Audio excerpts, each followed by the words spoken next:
Good evening from the UK and good morning to you in sunny Australia, Bob. It's the summer solstice here, the 21st of June, so a very special day for all of us. And you've got up very, very early to join us this morning, as always, haven't you? Well, actually, I've been awake for 5 hours. My body woke me up at midnight. It wanted me to be sure I wouldn't miss this interview. Oh, and I always get the time difference wrong anyway. So it's so fantastic that you wake early. And I must just say, for everyone, we're joined today by 3 out of my 5 cats. I've got Fluffy Duffy, Coco, and Idris is on my lap. So that's why I can't move, because I can't disturb a cat. So, first of all, how are you doing, Bob? It's been a few weeks since we talked. How are you? How's Australia? Um, my life is awesome, and I've overcome a major roadblock um, in getting my book out there. But I'll talk about that later. So I'm really, really pleased with that because I've sort of been writing it for 10 years and then procrastinating over the last little bit, for Yeah, a couple of I know years. And that I've feeling. Yeah, I know yeah, that feeling. Me so too. I finally found some friends. I reached out to the Brave New Life community, and people have responded. And so, yeah, the train is rolling, and um, making no promises, but yeah, it will be published by the end of the year. So I'm pleased with that. Okay, would you Um, talk about that now? Whilst we're on a roll, why don't we just talk a little bit about your book now, Bob? Tell us okay. what it's going to be about. Well, basically, the title says it all. It's The Gift of Depression, my little scrapbook. And ever since I got off the pharmaceuticals, healed my inner child, reclaimed my authentic self, silenced my mind, all of this stuff has just been coming through me.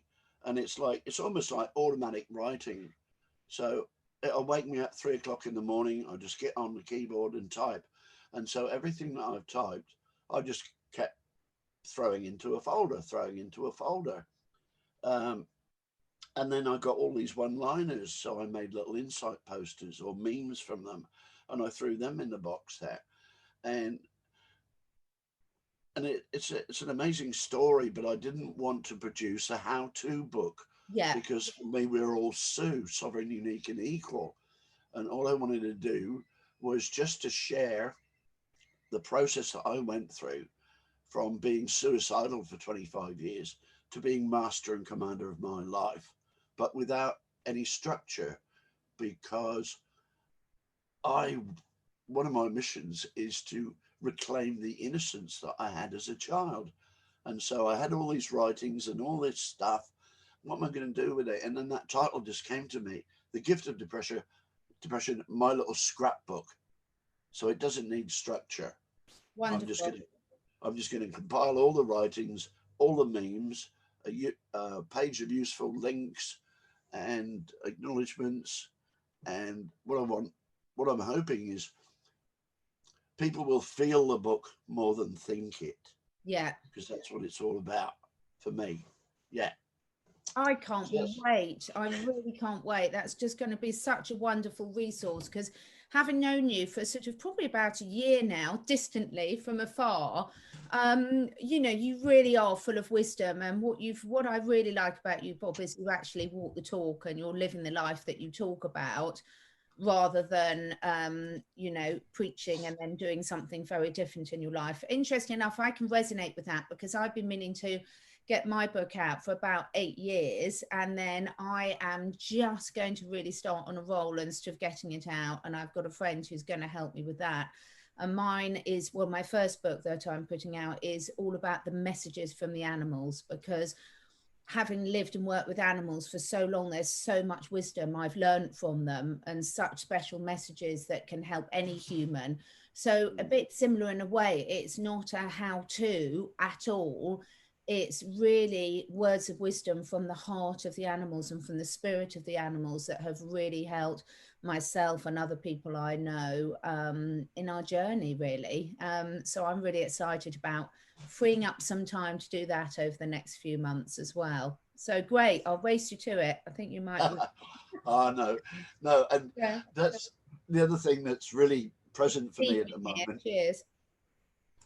It's a bit early for wine. I'm on my my one cup of coffee.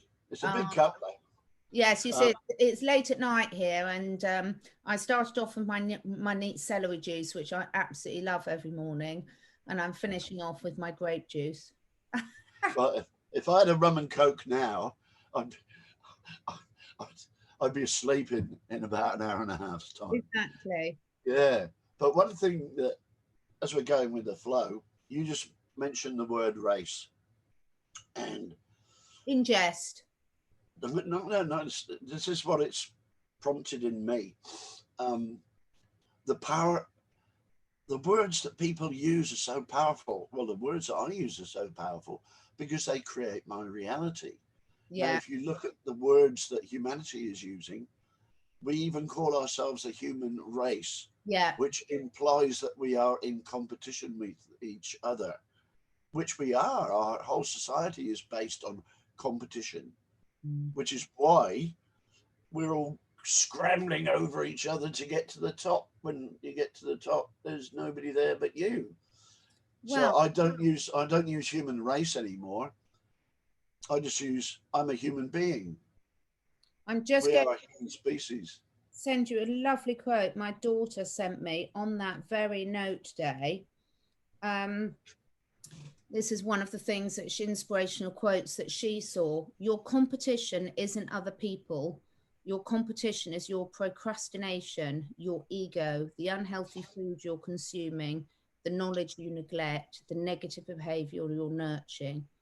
And I think, you know, it's so true. We're sort of often brought up in a society to look at competition, and to see that as a very negative thing, but actually looking at ourselves and feeling, are we fulfilled and are we living the life that we want to live is what's really important, I think.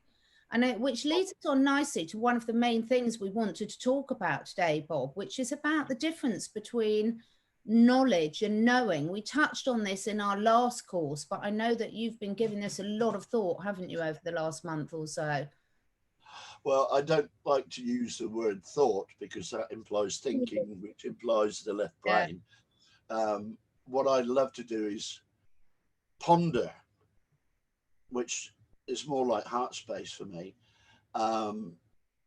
But yeah, how can I roll into that? Yeah, I often hear people take a natural phenomenon and say, and this has been backed up by science. Yes. You know, this has been backed up by science. Now, what I say is I don't give a tinker's cuss about science.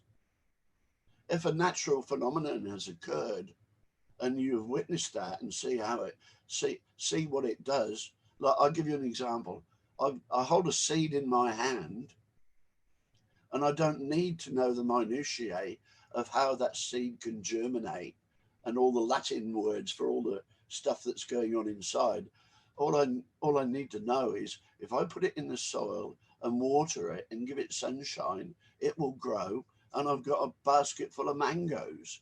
You know, for me, science, which is a product of the mind, it's a result of the search for knowledge. It's the driving engine is science and technology. Now, yeah, it's like it's a waste of time, and people come out and say this is a scientific fact. Now, hang on a minute. Every science is just a current common understanding that creates a theory that is agreed to by many minds. So anything a scientist says, like, oh, particle physics explains this, quantum physics explains this, but what they've done is forgotten, well, in their arrogance, they've dropped off the first part. It is the theory of particle physics and the theory of quantum mechanics that proves this. And my response to that is, how can you use a theory to prove anything? You can't. So for me, facts are, here's a fact for me anyway. and it's ties in with the spelling, my spells again. For me, a fact is a fundamental attribute of creation. You know, and that's why Eckhart Tolle, the best thing he ever said was, totally let go of the need to understand anything. Mm. You know, I've got a mobile, well, I don't know why I chose mobile phone as an example. I haven't had a phone number for a fortnight, but I've got a mobile phone. I know I've got an electric drill there, and I don't need to know how it works. I need to know what I can do with it, you know, its utility.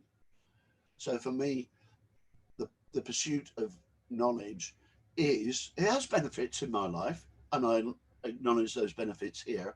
For me, the pursuit of knowledge for me is entertainment, because I know what I know and I know what I don't know, but I don't know what I don't know. And it's that bit that's really interesting. That's where the entertainment comes in. But it's also entertainment and exercise for my mind. Now, my mind is just a tool that I use when I choose. And so, you know, if you don't use it, you lose it. It'll go rusty and it won't work again. So I use the search for knowledge purely for those two reasons, as entertainment value and to exercise my tools, keep them in good working order. Whereas if I go to knowing, now within the silence of my heart, I found a place I call my knowing, and my knowing has no words. It's a feeling. Mm. It's where my contentment comes from. It's my connection to source. And because I am content with me, I don't have to compete with anybody. I've got nothing to prove, you know. So if you know something is true for you, and then people say to you, but, you know, which university did you get that from? You know, where's your supporting data? I don't have to prove my own truth. My truth is just my truth. You can take it or leave it. And I invite people to share their truth, not their opinion. Well, it's an interesting one. There's so many things to unpick there. I mean, going back to the drill, it's fascinating, isn't it? Because I think there's a space for all of this. You need all of it, because actually you wouldn't have a drill had someone else not had the knowledge how to invent and make that drill in the first place, and then someone else about how to manufacture it, and someone else about how to get it out to Australia, etc. So it's a bit like the Headspace and the Heartspace, isn't it? You need them both, but balance is key. Yeah, I think what's key here for me is I fully support technology that works with nature, and that is a boon to mankind without any bad effects. I almost said side effects, you know. But so many times, especially in our current competitive corporate global system, technology, the pursuit of truth in technology has been sidelined to meet corporate needs. You know, they only sponsor research now that will give them the results they want to sell more of their product, whether it's good or bad for humanity. So I fully support technology that makes the world a better place to live in, cleans up, keeps the environment clean, you know. And you don't need science to do that. You just need to plant more trees and go to solar, wind, and tidal power. It's not rocket science, you know. Science creates a problem, and then more scientists get on board to try and cure the problem that science created by creating another problem through the science they're using. Hang on. I think there's definitely, and we've seen it an awful lot over the last year. I'm going to be very careful because I keep getting my videos removed, what we say, but luckily you and I don't talk about controversial things like that. But, you know, I think over the last year, we've seen how misleading this quoting science can be, because actually quite often people can get, it can be a deliberate ploy to deliberately take people away from common sense, intuition, knowing. And, you know, to there's also that keeping people busy. It's the arrogance now, where if you can't quote some scientific paper or research thing or prove it, but you're right, you know, in the wild, a rabbit doesn't need to prove that a fox is going to eat it. It needs to listen to its gut sense and get the hell out of here. So it's not always, these things are often, as I said, for me, it's all about balance. It's, you need to, first and foremost, that knowing needs to be the thing you listen to most. And then if you want to have a bit of fun and have a bit of dinner party conversation with the rest of it, or look at creating a current problem, then you might need to employ the knowledge side as well, but that should never overpower the knowing. Yeah, and there's another element that I see. Just call them the bad guys, you know. Let's make this a B grade movie. There's the bad guys and the good guys, and we're the good guys, and I'm talking about the bad guys. But the bad guys have been at this for centuries. Yeah. And they're very, very smart, very, very smart. And they're looking at any way they possibly can to dumb us down. And by convincing people that you need to work for, 16 hours a week to, spend your life as a debt slave, but to keep the populace thinking. And while people are thinking, they have no time for the feeling, going within and finding their knowing. And so by keeping people busy, I'm too busy to do that. So that's all hippie shit, But for me, knowing, as Shakespeare said, above all else, be true to thine own self. But you've got to find yourself. Knowing yourself is the beginning of all wisdom. And I could only get there by turning my mind off and listening to my heart, and through a lot of sort of lucid dreaming and stuff, keep building a stronger relationship with that place that I found within me, where the essential I am, that is me, the spiritual I am, that's where that resides, and that's where my power comes from. And if it's within me, it's got to be within everybody, but you've got to go there, haven't you? And even Jesus said, it's quoted to have said, I am the way, the truth, the light. Now, he wasn't claiming that. He was just saying to everybody and pointing the finger at everybody, you need to say this, each and every one of us. I am the way, the truth, the light. You are your own way, your truth, your light. For the kingdom of heaven resides in us all. And so that's what I found within me, in that place that I call my knowing. Yeah, I think you hit on something really important there as well, about the keeping themselves busy. I have gone through large stages of my life where I've been too busy to find myself. And actually, one of the joys of getting older is you realize, you do sit back and you think, how's this working for me, and then you can put the changes in place. And it's so wonderful when you do give yourself that space. And also the other thing I found over the last few years, sort of coming from a scientific background, it's absolutely wonderful and so freeing to not have to prove or justify anything. It frees up so much time, because so many people waste so much of their lives with those internal dialogues, which are actually going on within your own head or your own mind, or between the different parts of yourself. And when you let go of that, it frees up so much stress, so much time. And because you get to a stage where you don't need to prove anything to anyone. I love having fascinating conversations with people and thinking of different perspectives, because as you said earlier, you don't know what you don't know. If you're used to looking at something from this way, it's nice to have someone point out that you can actually also look at it from that way. And I can find that exceedingly useful. but actually it's so freeing, isn't it? And so such a weight off your shoulders when you let go of that need to prove anything to anyone. Well, a classic example for me is within this space that I call my knowing, I found a place I call the Universal Galactic Library of all that there is to know.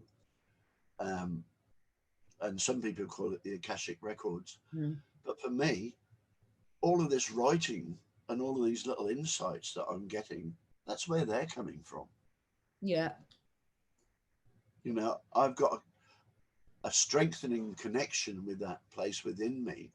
And because it's strengthening, I'm getting more insights. I'm getting more creative. I'm getting more spontaneous, like using my sense of noticing out in the world. I lived on a boat for 8 years, so gardening was kind of out of it. But since I've been marooned by a cyclone back on land, I've started gardening again. And as a kid, everybody had an allotment when I was a kid. Yeah. But what I do now with my sense of noticing, I'll try something and notice how nature deals with it. Or I'll look at the plants around me and see what nature is telling me. You know, if the leaves are looking a bit wrinkly, ding, light bulb goes off. Oh, I need to water them. So I'm just going through and looking at nature and watching how nature works, and then bringing those principles into my life. Because for me, nature is nurture. And the other one, for me, science is the sickness and nature is the cure. You know, all those years I spent taking pharmaceuticals, which are toxic, they're petrochemicals. And once I threw them away and went totally barefoot, my body has healed itself. My immune system is absolutely amazing, even with the toxins that I still knowingly throw at it. But I've eliminated all the other ones. I've still got 2 or 3 to get rid of. If we were perfect, it would be boring. I always get people commenting about how can you, sorry, I'm just moving my cat because he's falling off my lap. I always get people commenting about how can you talk about health whilst drinking wine? And I'm just like, you know, I'm not aiming for perfection. I'm not, you know, if I want a glass of wine, I'll have a glass of wine. If you want a cigarette, you'll have a cigarette. But we've got an awareness of it. And again, it's all about balance. But I love the learning from nature. I mean, at the moment, we've had really weird weather the last the last month. So we had sort of about a month of really hot weather. And now we've had a few weeks of sort of torrential rain. We're all saying we might need to build an ark soon if it carries on much longer. I mean, it's a little bit ironic, particularly with everything going on in the world, that it's the summer solstice and it's really cold and wet here, having had weeks and weeks of sunshine. So whether that's some sort of, you know, great cleansing going on there or whether it's manipulated, who knows, time will tell. But again, that connection, you know, understanding that connection with nature, you know, you say about sort of going barefoot, but actually going barefoot is so, so important because I find even I'm a bit of a reptile, not a reptilian, a reptile, in that I'm always cold. I don't think I was designed to live in the UK, although I do love the seasons and I love how green the UK is. And I still, as much as possible, will make sure I stand or walk barefoot, because if I'm not sure about something, if I take my shoes off and go and stand barefoot, or if I go and sit by my tree, or if I've got one of the cats on my lap like I have now, then suddenly I take that time out for myself and suddenly the answer will come. And the other thing is, you don't have to actually go barefoot to get the majority of the benefits, as long as whatever you put on your feet is a natural material. Like the Indians used to wear leather moccasins. Yeah, it's a natural material. Now you look at what's on the bottom of just about every shoe in Western society: rubber. Exactly. Oh, and an insulator.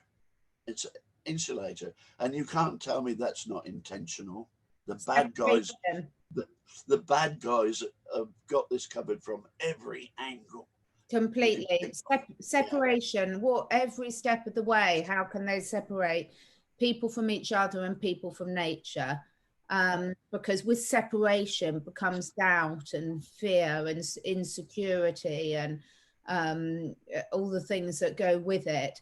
No, it is true. It is a very interesting one. I mean, I've got different views on that, because I agree with the natural thing, but unfortunately, I think there's a big difference to how the Indians used to make their moccasins to how commercial leather shoes are weighed at the moment, and all the energy behind that. So that's a fascinating one as well. But again, look at the intent behind it. We all know mind over matter, and the intent with what you put to something can override almost anything, can't it?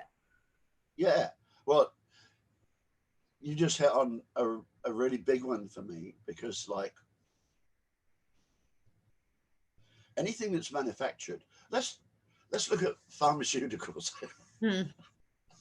Okay. They're petrochemicals, and can't call them medicines because they're not medicines, they're drugs.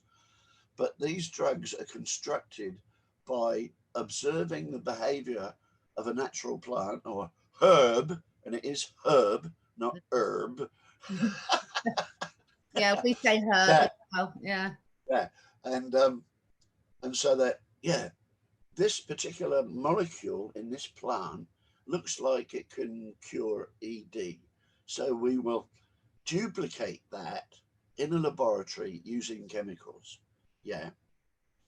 But what the tribal people were using was distilled from the whole plant that was grown in sunshine and captured the energy of the earth and the nutrients from the soil. And whether they boil it up or grind it up or chopped it up, they are using the whole of the plant, and it's the wholeness of that plant, you know, including the energy that it was grown in, that does the healing. And look But at by what producing the drug, they just cut out that energy. And the same with how we animals to eat, you know. They're not like in what's that movie, Avatar, you know, when they killed a beast, they honored its passing and thanked the beast for providing them with nourishment. Yeah. But that, and now all our animals, I'd hate to think what they go through, you know, because there's no love in that anymore. There's no respect. There's no respect. And look at, we're going back to what you said, Bob. It's a really important point. Again, there's these connection threads that run through all of this, because when they make the pharmaceuticals, what do? They try and isolate certain active ingredients. And so again, it's this isolation, separation. Whereas when you take everything synergistically as a whole, I mean, I'm a herbalist and I work with herbs and essential oils and everything. And that is the whole point of it. As soon as you try and start messing with nature and separate one part from this, you lose the synergy and you lose the power behind it.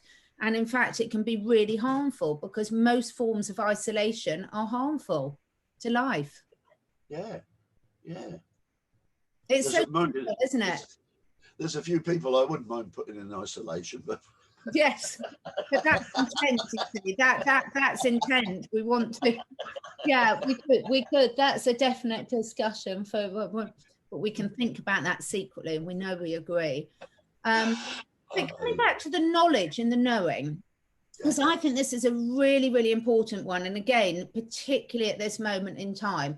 So, talk us through some of the tips of the things that you found. That you've already mentioned some of them, but let's give people a few tips when they're thinking, well, yeah, I see that, but how do I really start to connect in with my knowing, and how do I know when I have connected in with my knowing? Talk us through some things that have worked for you on that. Okay, well, I'll just give you the, and you know, I operate under two words: KISS and SUE. KISS, keep it simple, sovereign, and SUE, we are all sovereign, unique, and equal. And so I'll just go through what worked for me. And questioning everything. About 20 years ago, I asked myself this question: Bob, what's the longest relationship you've ever had in your life? And the answer came straight back: well, with you, of course. Right. So if the longest relationship I've ever had in my life is with me, ergo, I am the only expert on my life. Why am I listening to these fuckwits telling me there's something wrong with me? And that's, and once I came to that realization that I am the only expert on my life, and then I said, look, I'm in pain. Let's have a look at this pain. Where is this pain coming from?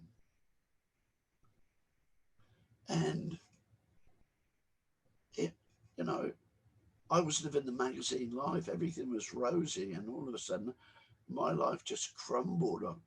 My body was doing what it wanted to. I was walking around as if there's somebody behind me with a knife all the time, and I realised that all I was doing was recreating in my adult life what my childhood was like.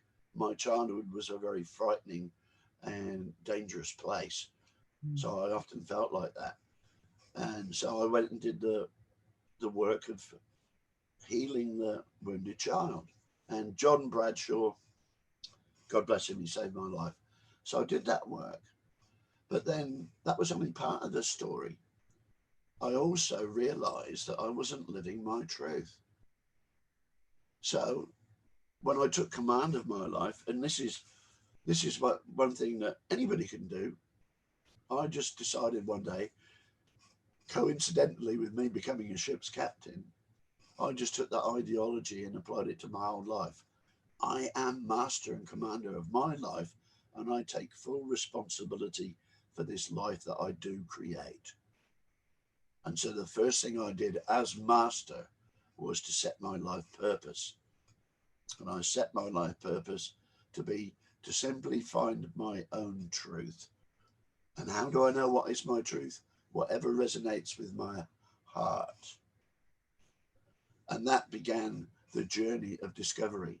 I just realized then, and I was so angry that I realized that everything I'd been taught in the the indoctrination system was a load of bollocks.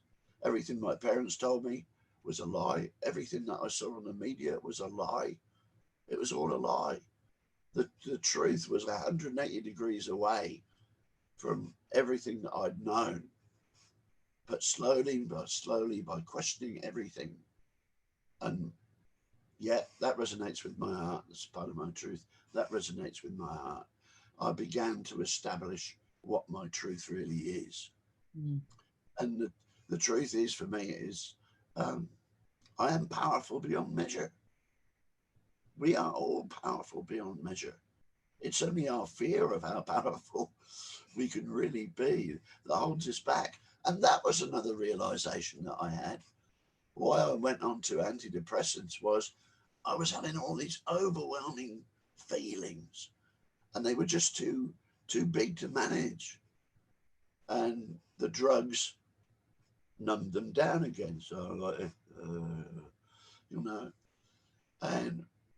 but after a while, I got myself in balance where I could start looking at these feelings, and it was through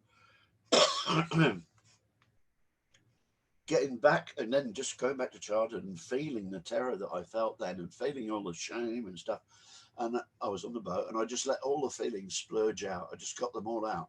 They'd been trapped inside of me for 40 years, all those feelings that were creating this dysfunctional way I behaved today. So I just got all the feelings out. And, I cried until I was just worn out. It's not something you want to do in a supermarket. You get some funny looks. But I got it all out, which led to another insight. Feelings are healings. But while you're thinking, you're not feeling. So again, silencing the mind, getting out of the trap of the intellect and honoring my heart. And now I totally trust in my own process. I listen to and obey my body because my body is smart. It is very smart. It knows what it needs and it keeps telling me. And sometimes when it don't doesn't when I don't listen, it gives me a whack. You know, Exactly. Yeah. yeah. And if the longer I don't listen, the harder the whacks. Okay, Yeah. okay, I give in. What are you trying to tell me? Oh, I get it. I shouldn't, you know, yeah, I shouldn't drink so much. Or I get it. Exactly. Sometimes But we it's, need those whacks a few times, don't we, to get us to listen and everything. So, yeah, yeah, so if someone's caught in the sort of corporate life at the moment, there's a lot of people I know, either personally or that sort of write in, that are sort of caught in this, the usual sort of Western society, caught in a job they don't like, got bills to pay, got a family to support, caught in the busy, busy, busy, busy. What are some of the first steps that you think they could start to, I know everyone's situation is completely unique, but a few tips and things that someone in that normal rush of life, you know, caught in that so-called trap could start taking? well, one question I use and I still use constantly, but I've been using it for a good many years now, just to sit quietly under a tree with my dog next to me and look at my life and look at elements of my life. And I just ask, look at this element, and I'll say, is that nurturing for me? Mm. Is that nurturing for me? And if it's not, I get rid of it. Mm-hmm. So I've often got into jobs, you know, because I needed to when I was when I was when I was unable to manifest the abundance that I now have. But I often got into jobs, and after a week or two, no, this is not for me. Sorry, mate, have a nice life, but I don't work for control freaks, you know, or whatever, you Mm. know. And so now, one of my little memes is whatever is not nurturing for me, I simply call the beast, and I no longer feed the beast. Mm. But you've got to be brutally honest with yourself. Well, I don't care if you're CEO of Exxon, you know, is this nurturing for me? I've got 4 jet airplanes, a mega yacht, and all this blah blah. But you know, do you wake up giggling? Do you wake up going, "Yay, another day"? Come on, Barnaby, or come on, Barnaby, let's go for a run, because that's how I wake up. Mm. Charlie, you know, yeah, come on, Dad, let's go for a run. Absolutely, absolutely.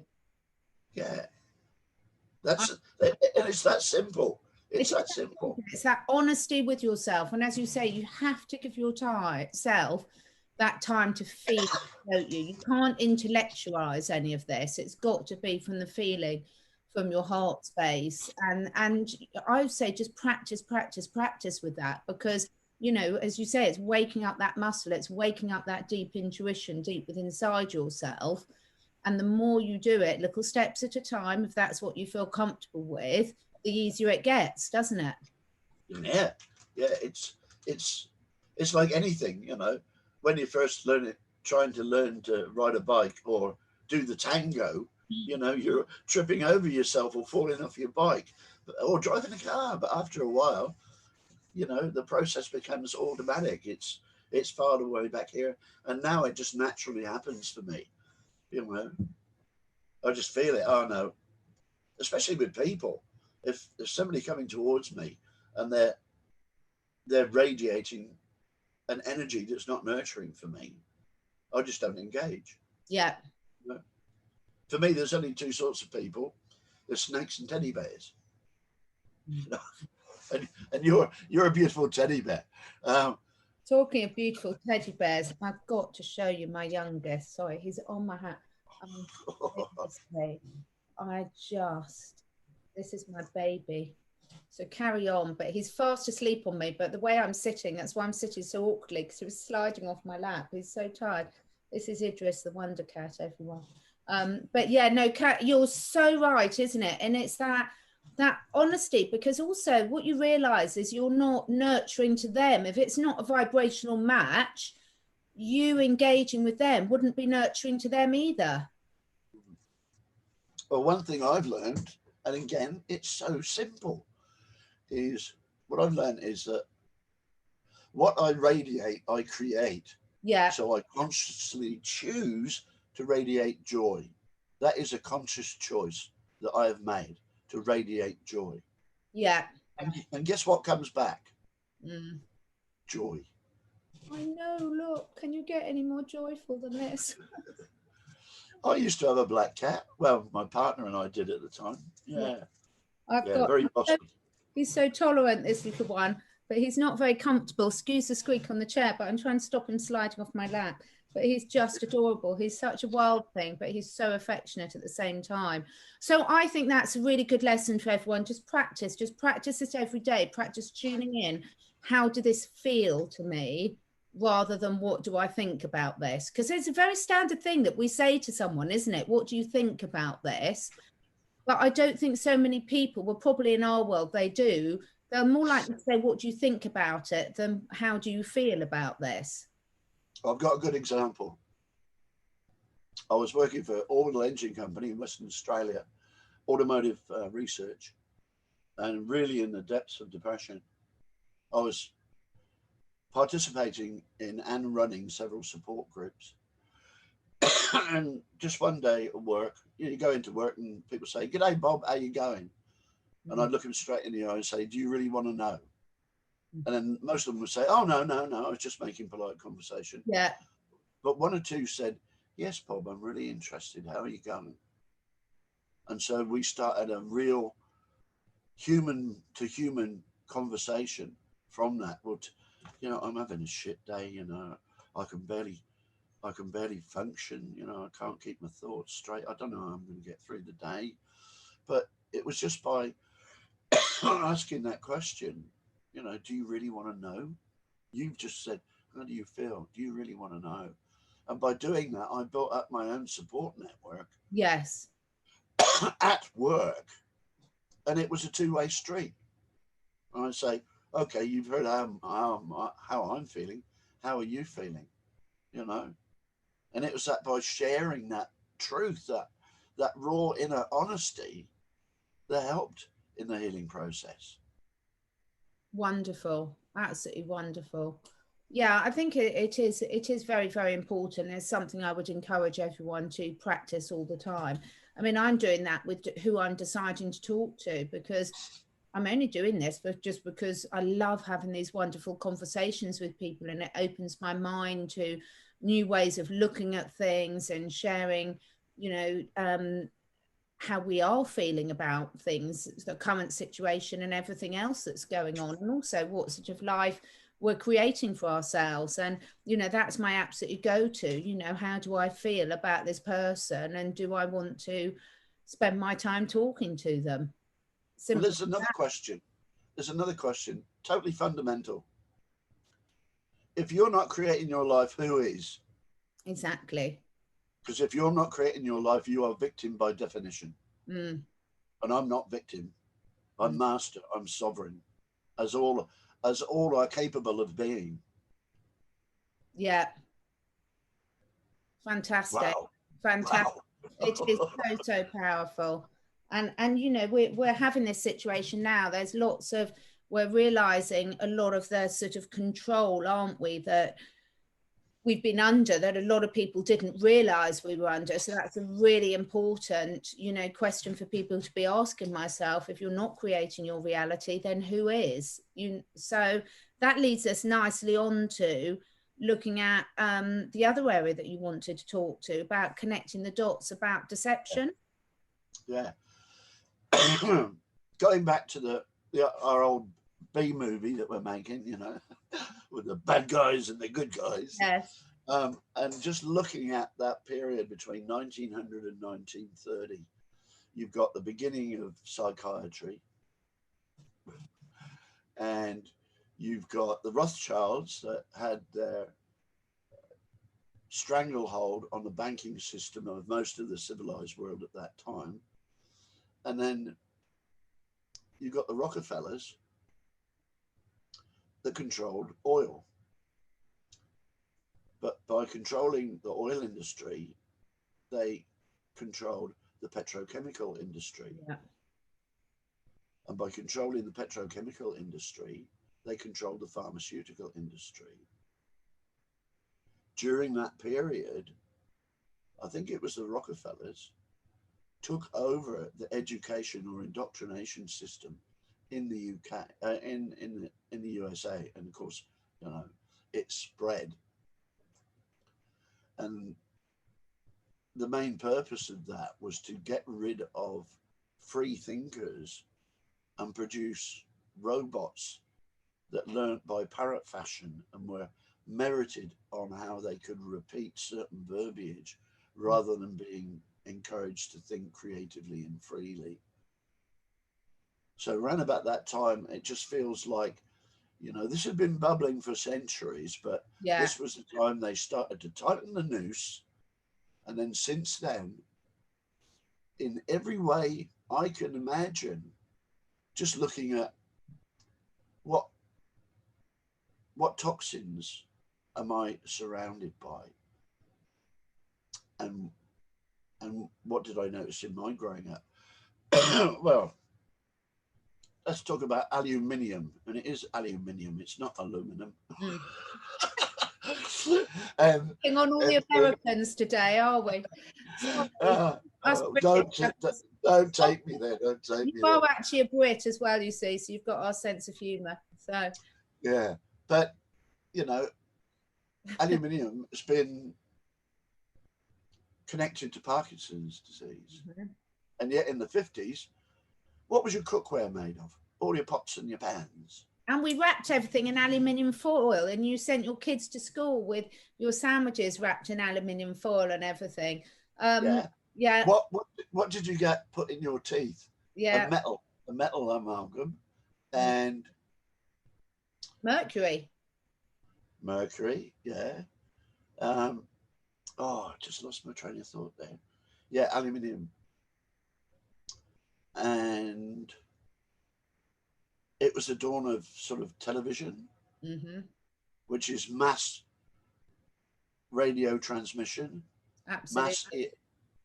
Only small then. Mass mind control. But the amount of radiation, EMF, available in our atmosphere at that time, at whatever level it is now 1 million times stronger. Yeah. It's 1 million times more dense.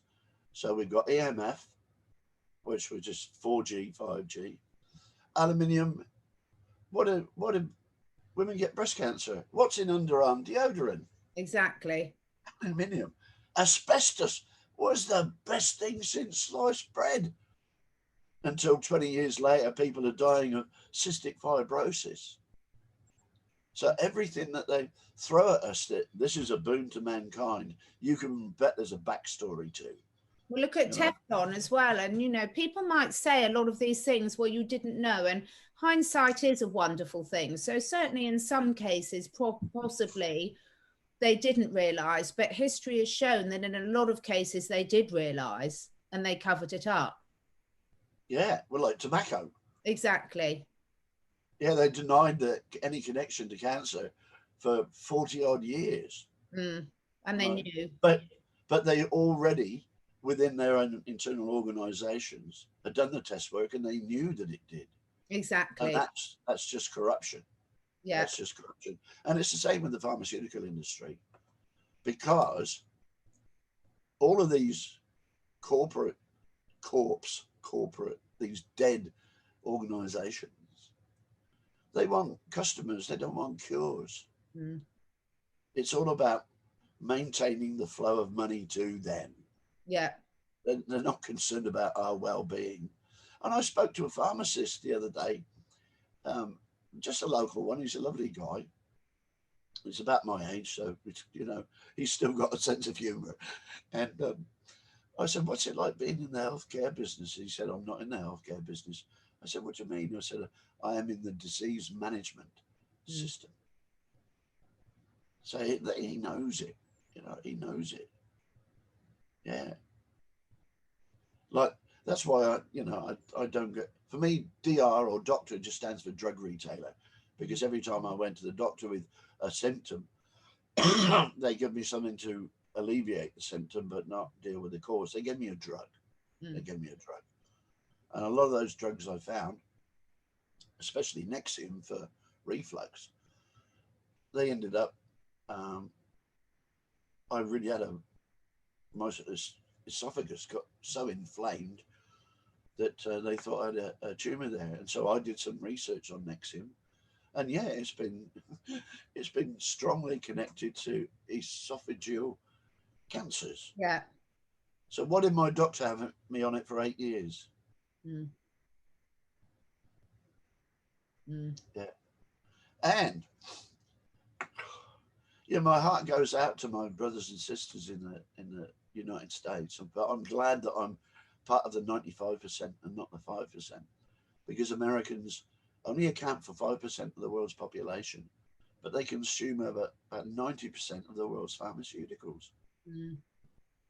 Most people over 50 there, and this is from their own data, taking multiple medications, because they take one to deal with the primary problem they've got, which causes a side effect. Well, it's not a side effect. It causes, it's a known effect.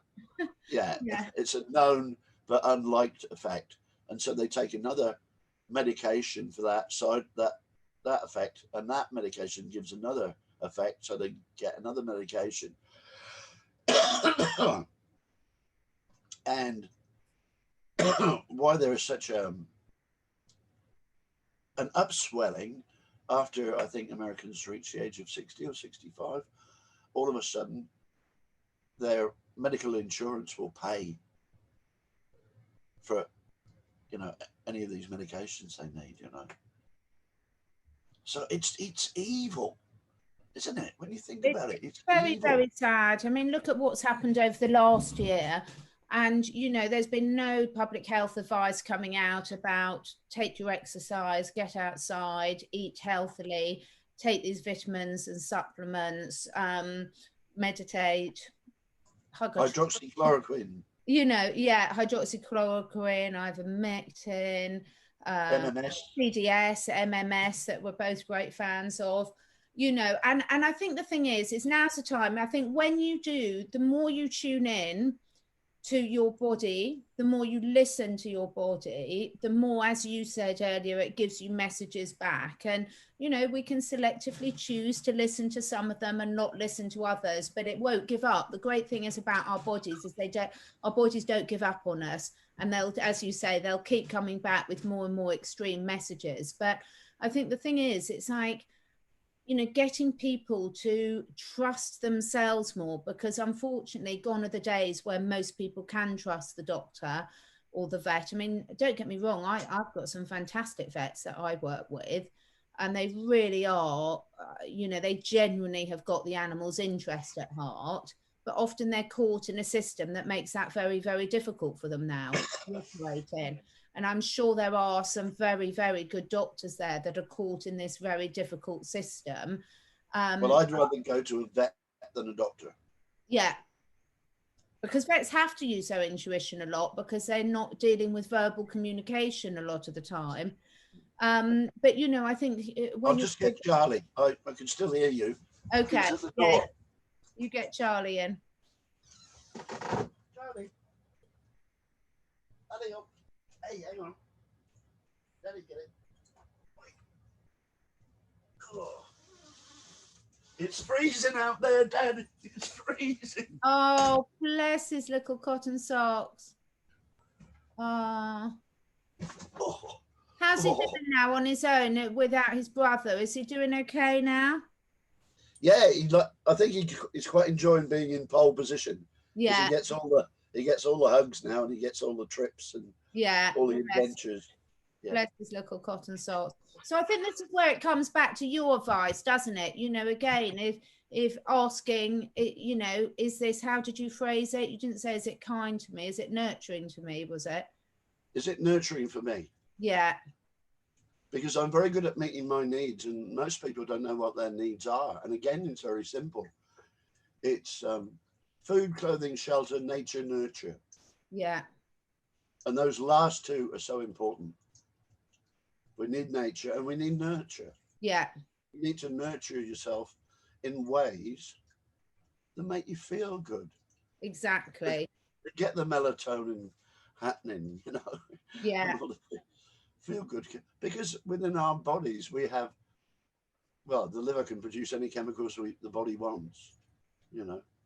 We don't need external. You Oh, just got to give it the right food. when they've done studies, I love Joe Dispenza's work, and when they've looked at studies about, you know, what a so-called placebo test, but what they actually realized is actually the body has produced the healing substance itself. So, you know, this is the wonder of how creative we are. And I think we're really waking up to, at the moment, to the potential of how much we can create, aren't we? Not just within our bodies, but within our lives as well. Well, there's a brilliant example I came across the other day. People are going on about, oh, the plastics are destroying our oceans and there's micro plastic in every fish we eat. And then some guys somewhere, I can't remember where, have discovered a bacteria that has morphed through its own evolutionary process that is now eating plastic. Exactly. It is digesting plastic. And so it just goes back again. Yeah. Nature will find a way. Exactly. Because nature will go on with us or without us. Oh, completely. Yeah. And I think that's wonderful. I think that's wonderful for us to realize. And, you know, nature will go on, and we can help it on its way, and we absolutely should help it, not hinder it. But equally, nature is so much more powerful than us. If I had to choose a planet to live on, I'd go to Pandora and join the Na'vi from that movie, The Avatar. Oh, you see, I've never seen The Avatar. I take a week off. I am the most boring person out because I never watch movies. I never find you boring. I'm honestly, it's hysterical. And everyone keeps telling me, I've got a really good friend, Susie, and she keeps saying, have you seen this? Have you seen that? And I'm like, no. So what I really need to do is take a week off and watch all these great movies that everyone's telling me, particularly now, because I'll be watching them with a fresh pair of eyes and I'll see different things in them. But it is quite funny. I hardly watch any movies at all. Well, if my input has any merit, for me, that movie Avatar just describes how easy it is for us to live in harmony with nature. It is absolutely awesome. Absolutely I'm gonna watch it. Yeah, put it number one on your list. I will put it number one on my list. I will put it number one on my list. Good on you, darling. Yeah, and I will do it. And when I can work out how to use the telly, or when one of my children's home so they can show me, then I'll watch it. But no, it is. Telly. It is important. Yeah, no, it is. I don't know how to use mine. I never use it. But I've got a computer. I'm sitting on a computer, so I'm sure I can work it out. Well, as always, Bob, I love our relaxing conversations. I really, really do. I want you to keep us up to date on your book. And, you know, it's a really good inspiration in terms of, I like you. I'm on one of the other Facebook groups where you quite often put your lovely, inspiring little quotes, don't you, and life lessons. So Brave New Life. Brave New Life, is it? Yeah, it's good. It's nice, very uplifting, isn't it? Yeah. So it does have advantages, doesn't it? Sorry, there's a bit of a delay, which is why we keep talking over each other. That little bit of delay still to make us realize that we are the other side of the world. Yeah, lovely. So what have you got planned then? What's your plan for today then? Well, I don't have any plans for today. I'm just waiting for my body to tell me I'm tired and I'm going to take you to bed. But it's after our invigorating conversation, which I always come away from with you, which is why I enjoy them so much. I've got so many little things, and every day I'll complete. I've got so many projects on the go, but every day I'll flip from one to the other, just moving each of them along a little bit. And I can look back and see. But with my book, I've been stuck for over a year on content's no problem. I got oodles of content, but it was, oh, how do I get to publish it? And Yeah. oh, you got to, how do you form? I'm supposed to format the front, and it's all the Headspace stuff Yeah. that I knew that I could work my way through, but I just really didn't want the burden of spending that much time in Headspace. So I asked for help on the Brave New Life community and got some response and guidance. And yeah, it's like the block's gone. There is now a plan of action evolving naturally. And yeah, I get the feeling that, yeah, it's going to happen, and it's going to happen this year, and it's going to, yeah. Fantastic. It means I can move forward and get on to the next book. Exactly. Same with me. So yeah, so I will do that. And that's a really nice lesson to finish on, I think, which is asking for help. Yeah. Because so as humans, we want to help. Well, animals want to help, nature wants to help, our angels want to help, our spirit guides, whatever you believe in. But actually asking for help, because how wonderful is it for us as individuals when someone asks us for help? It's lovely, isn't it? Yeah, well, I've spent my life helping people, and I am really world famous for being fiercely independent. You know, I go to the realization that yes, only I can do it, but I can't always do it on my own. Yeah. Yeah. Lovely. Well, thank you so much for your time this morning. It's always a pleasure. I promise not to get the time wrong again next time. That's twice I've done that. But you were always up bright and early, so you sorted it out. So thank you so much for that. And yeah, let's chat again in about the month's time if you're up for it. Yeah, and I had some quick good news. Yeah. You know, I'm trying to get my message out there to broader platforms. And I made a comment on Charlie Freak's YouTube, one of his podcasts, and he sent me a message back just saying, basically, good on you, Bob. Keep up doing God's work. We love you very much.